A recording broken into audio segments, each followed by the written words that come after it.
Shalom Bapak Ibu sekalian.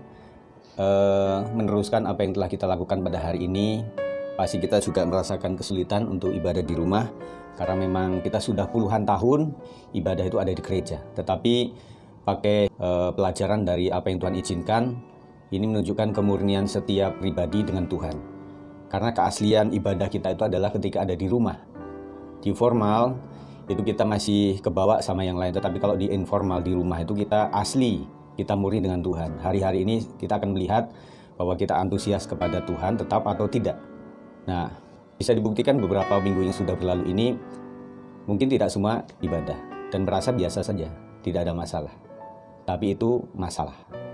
Nah, saudara, saya akan memperlihatkan satu gambaran mengenai pemurnian ibadah. Saya akan mengambil dua tokoh, yang pertama Daniel, yang kedua adalah Yunus.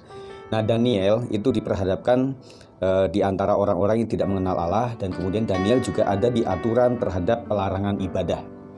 Dikatakan dalam Daniel 6 ayat 5, maka berkatalah orang-orang itu, kita tidak akan mendapat suatu alasan dakwaan terhadap Daniel ini kecuali dalam hal ibadahnya kepada Allahnya. Nah, Bapak Ibu Saudara, kita belum diatur oleh sebuah undang-undang atau apa yang dilarang untuk ibadah.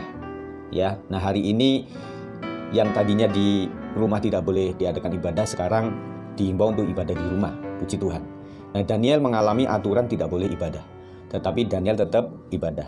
Dan Daniel dihukum, dimasukkan ke lubang singa, tetapi Tuhan mengutus malaikatnya untuk mengatupkan mulut singa, dan Daniel selamat. Puji Tuhan. Yang kedua, tokoh Yunus.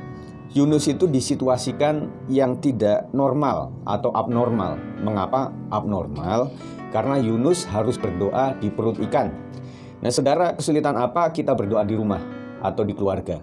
Berisik, ada tetangga takut masuk, orang lain, dan lain sebagainya.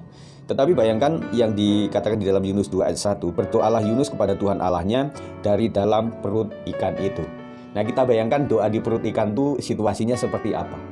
Mungkin seperti kita diplastikin, seperti ya tentunya oksigen terbatas atau apa. Nah, Bapak Ibu Saudara, inilah yang saya sebut Kristen sejati, pengikut Kristus yang sejati. Di antara orang yang tidak mengenal Allah, di antara aturan yang begitu melarang ibadah, di antara situasi yang abnormal, dia tetap bisa ibadah. Bagaimana dengan kita? Seharusnya kita lebih bersyukur. Tetap ibadah hari ini, lakukan karena satu hari 12-24 jam. Jadi tetap adakan ibadah pada hari ini. Tuhan Yesus memberkati. Shalom.